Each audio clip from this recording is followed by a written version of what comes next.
ನಾನು ಮಾರುತಿ ಗೊಂದಿ ಅಂತ ಕೊಪ್ಪಳಿಂದ ಬಂದಿರೋದು, ಮಾಜಿ ಸೈನಿಕ. ಒಬ್ಬ ಮಾಜಿ ಸೈನಿಕನ ಮಗ ಈಗ ಸೆಕೆಂಡ್ ರೌಂಡ್ನಲ್ಲಿ ನಮ್ಗೆ ಇದು ಸಿಕ್ಕಿತ್ತು. ಅದಕ್ಕೆ ಏನು ಇದನ್ನು ಮಾಡಿದ್ದೀವಿ, ನಾವು ಹೋಲ್ಡಿಂಗ್ ಇಟ್ಟಿದ್ದೀವಿ, ದುಡ್ಡು ಕಟ್ಟಿದ್ದೀವಿ. ಆದರೆ ಥರ್ಡ್ ರೌಂಡಿಗೆ ಬರಬೇಕಾದ್ರೆ ನಾವು ಏನು ಚಾಯ್ಸ್ ಮಾಡಿದ್ದೀವಿ ಆ ಕಾಲೇಜು ಒಂದೂ ಬಂದಿಲ್ಲ.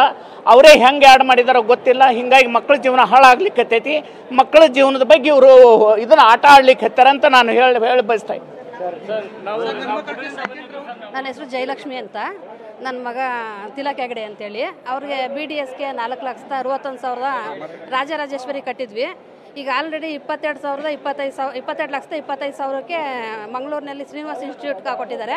ನಾವು ಅಷ್ಟು ಬಜೆಟ್ ಇಲ್ಲ ನಮ್ಮಲ್ಲಿ ಕಟ್ಟೋಕ್ಕೆ, ಸ್ವಾರ್ಥಕ ಇಲ್ಲ ನಮ್ಮಲ್ಲಿ. ನಾವು ನಮ್ಮ ಮಗನ ಏನು ಮಾಡಬೇಕು, ಆ ಮಗು ಏನಾಗಬೇಕು ಅದು ನನಗೆ KE ಅವ್ರು ಕೊಟ್ಟಿರೋ ಸೀಟು ನಮ್ಮ ಕೈಲಿ ಆಗ್ತಾ ಇಲ್ಲ ಮಾಡೋಕ್ಕೆ. ಅಷ್ಟೊಂದು ಕೋಟ್ಯಾಂತರ ರೂಪಾಯಿ ನಾವು ದಂಡ ಕಟ್ಟಬೇಕು ನಾವು ಅಂತ ಹೇಳ್ತಾ ಇದ್ದಾರೆ. ಈಗ ಇದಕ್ಕೆ ನಮಗೆ ಸೊಲ್ಯೂಷನ್ ಏನು, ನಮಗೆ ಬಡವ್ರಿಗೆ ಏನು ನ್ಯಾಯ ಸಿಗುತ್ತೆ ಇದರಲ್ಲಿ KE ಅಂತ ಕೊಡಿಸ್ಕೊಡ್ಬೇಕು ನಮಗೆ. ಸೊ ನೋಡಿ, ಈ ರೀತಿಯಾಗಿ ನೂರಾರು ಮಂದಿ ನೂರಾರು ರೀತಿಯ ಸಮಸ್ಯೆಗಳನ್ನ ಪರೀಕ್ಷಾ ಪ್ರಾಧಿಕಾರದ ಮುಂದಿಡ್ತಾ ಇದ್ದಾರೆ. ಆದರೆ ಇದನ್ನ ಬಗೆಹರಿಸ್ತಕ್ಕಂಥ ಮನೋಭಾವ ಇನ್ನೂ ಕೂಡ ಅಧಿಕಾರಿಗಳಿಗೆ ಬಂದಂಗಿಲ್ಲ. ಯಾರು ಕೂಡ ಸಮರ್ಪಕ ರೀತಿಯಲ್ಲಿ ಸ್ಪಂದನೆ ಕೊಡ್ತಾ ಇಲ್ಲ. ಸೊ ಪ್ರತಿ ಬಾರಿ ಕೂಡ ಪರೀಕ್ಷಾ ಪ್ರಾಧಿಕಾರದ ಕಚೇರಿಯಲ್ಲಿ ಗೊಂದಲ ಸೃಷ್ಟಿ ಆಗ್ತಾ ಇದೆ. ಪೋಷಕರಂತೂ ತೀರಾ ಅಸಮಾಧಾನವನ್ನು ವ್ಯಕ್ತಪಡಿಸಿದ್ದಾರೆ. ಸೊ ಇದಕ್ಕೆ ಪರಿಹಾರ ಯಾವಾಗ, ಇದಕ್ಕೆ ಗೊಂದಲ ನಿವಾರಣೆ ಮಾಡೋದು ಯಾವಾಗ ಅಂತಕ್ಕಂಥ ಒಂದು ಆಗ್ರಹವನ್ನ ಇರ್ತಕ್ಕಂಥ ಪೋಷಕರು ವಿದ್ಯಾರ್ಥಿಗಳು ಹೇಳ್ತಾ ಇರೋದು. ಕ್ಯಾಮರಾ ಪರ್ಸನ್ ಶರಣಯ್ಯ ಜೊತೆ ಲಕ್ಷ್ಮೀ ನರಸಿಂಹ, TV9 ಬೆಂಗಳೂರು.